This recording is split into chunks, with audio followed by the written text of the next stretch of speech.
I have your attention, please? Hi everyone, welcome back.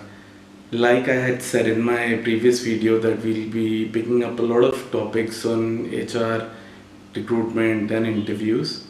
So here I am with another topic, which is the topics that were there in my mind were a lot of topics, but then for now, today the topic that I've chosen is job hunting. Of lately, what I've seen is people have started taking it as a big problem. I don't know why they've started taking it as a problem. It isn't a problem actually, because what actually is a task is being looked at as a skill.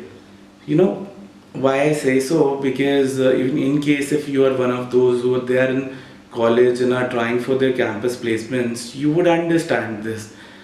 There is this competition between the students saying that I this company is coming in, I would clear the assessment and you would not. Why is there a competition like that? Every individual is different, so there's my skills would not match with your skills, so why am I competing with you? So I'll tell you, let's just go into brief background of the problem and try and understand why this has become a problem. Like I was saying in my previous video, that there is a commercialization of education that has happened. So what is basically happening is students are not getting their skills matched to the education that they're wanting to get into. What they're doing basically is they're looking at the prospectus of the colleges, as in the colleges of desire for a lot of students. They look at the average salaries that the colleges quote in their prospectuses, and then they choose the courses accordingly. So now when they're following this process, skills are not looked at from either of the sides. A lot of colleges that I see who are considered to be the top-notch colleges, they do not even interview the students. What they actually do is they assess whether the candidate or the student can afford to pay the fees or not. These days the fees have gone sky high. I mean, colleges have started taking fees to an extent of about 20 lakh of rupees, which is not every student can afford that. Hence the assessment has changed. They're not evaluating the skills, whether or not the student is capable of getting into a job in case if he opts this course. The only thing that they evaluate is whether the fees paying capacity is there or not. So hence what is happening is post the course completion, they find it really hard to get a job, because the skills are not matching with the course that they've done. Now what is happening now, what the problem is, people think that education, the colleges can create skills in my student or my son or my daughter or my kid, whereas this is not the case. What actually happens in education is honing of skills. They cannot create skills in you, they can hone your skills, or in other words, they can sharpen the knife, but then they cannot create the knife. So let's understand it with an example. Say for example, let's take an example of a friend of mine, Ravi. He completed his schooling with an average marks, so he could not secure a seat in a decent college. So his family was shy of showing it to the entire society that he could not secure enough marks to get a seat in a regular college. So, or let's just take it otherwise. The Ravi himself was very scared of telling this to the entire society, friends, relatives, that he scored little less and he could not secure a seat in a regular college. So the whatever the case was, the parents and this student, as in Ravi, together decided and they bought a seat in an engineering college. So when they bought a seat in the engineering college, no assessment is happening either ways. So Ravi does not know whether his skills are matching to the skills required for an engineer. College does not know whether Ravi would be able to become an engineer or not.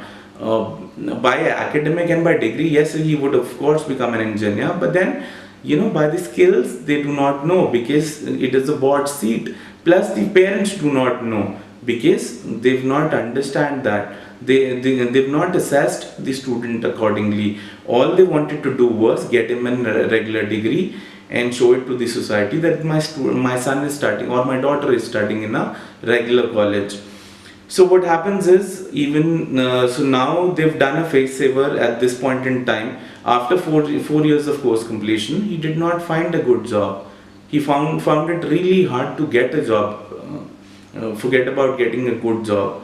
So the problem is still the same. So what they should have done is, ideally the parents should spend time with the student and try and understand the behavioral patterns and understand accordingly as to what the skills are, and and then expose them to the environments accordingly. If need be, they can take an expert opinion, and post that only they should decide what course should the student get in, as in the kid should get in. It should never be in isolation. It should never be a decision in isolation. No one should have an opportunity of deciding it alone. The parents and students should together decide, because things which the parents can see, kids cannot see, and similarly the skills which the candidate knows or the student knows that he or she has, the parents does not know about it. So this is the major problem, because of which job hunting has become a really difficult task these days. Now to come at the other situation, like say for an example, if all of what we've discussed is sorted, then what? So even then we keep trying and we find it really hard to get a job. The reason behind this is we do not know the right process of for looking for a job.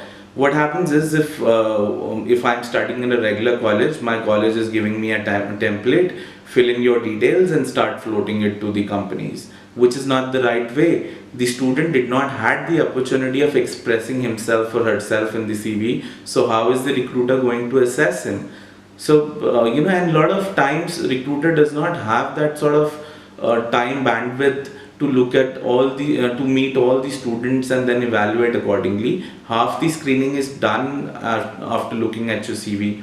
So it is imperative that you write your own CV, and because when you write your own CV, you express your skills, and plus you get to know it yourself as to what is it that you're good at, because then you brainstorm. When you brainstorm, you get to know more about you, and post that, when you've done with writing your CV, then send it across to the relevant job openings. Being in a recruitment profession, what I see is, if I am looking for a job, I am an aggressive job seeker. I'll get onto a portal, see what all job openings are available, and I'll send my CV across to everybody, assuming that somebody or the other will give me a call. Whereas that is not how it happens in recruitment. If I am a recruiter, I come across a lot of applications. I look at the first 5-10 emails and see all of them are irrelevant. Then I'll not even get down to the 11th email. What I would do is, I would rather source my own CVs and then work on them, because I would feel as if I'm wasting my time looking at these job applications. So hence you should avoid doing that practice, because you never know which CV is overlooked.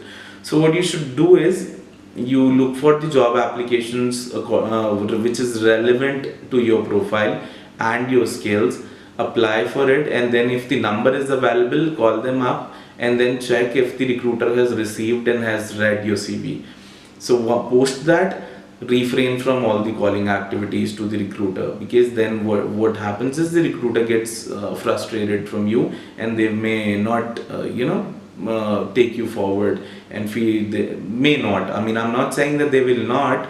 At most of the occasions, they may sort of feel that you are a very disturbing candidate, and hence may not pay attention to you. Whereas if you just make a call or two, they would feel that you are serious towards the profile, and then they will take your profile very seriously and will take it forward. But then refrain from doing refrain from calling up the recruiter every now and then to check, ma'am, so do you have any feedback, is there any opportunity for me? So that is something which you should not do. Then once all of that is done, what is it that you should write on CV? That is also very important. Like I have said, when you try to write your CV, you brainstorm, So this is a very exhaustive topic as to what is it that you should cover in the in your resume. So hence we'll be making another video entirely on how to write your CV, what to write in it, what not to write in it, and that will be a dedicated video for CV writing. However, for now, what I would say is keep it very short, simple, and the meaning should get conveyed, and your interest level should reach the interviewer. In case if the interviewer does not feel looking at your CV that you're very passionate about this job role, then they may not shortlist your CV. So do it with your heart and your soul in it. If you do that, I am sure job hunting will not be a difficult task. Also, I would like to say that job hunting is not actually job hunting. It is, it is finding like you. A lot of people have a lot of passions. Some may like going to gym. Some may like rally driving. Some may like mountain climbing. So when you go and explore, you do it according to your own wish and will, and plus according to your desires. Similarly, job is also something which should actually match with your passion. So when you get choose a job, when you decide that I am applying for this job, you don't know what what the outcome is going to be. Despite that, before applying for it, assume yourself to be in that role.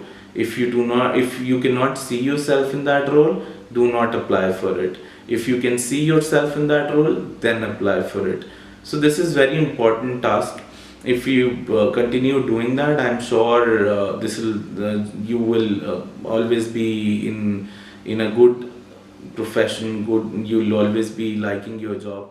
So I would end the video by saying all the very best for your job hunting.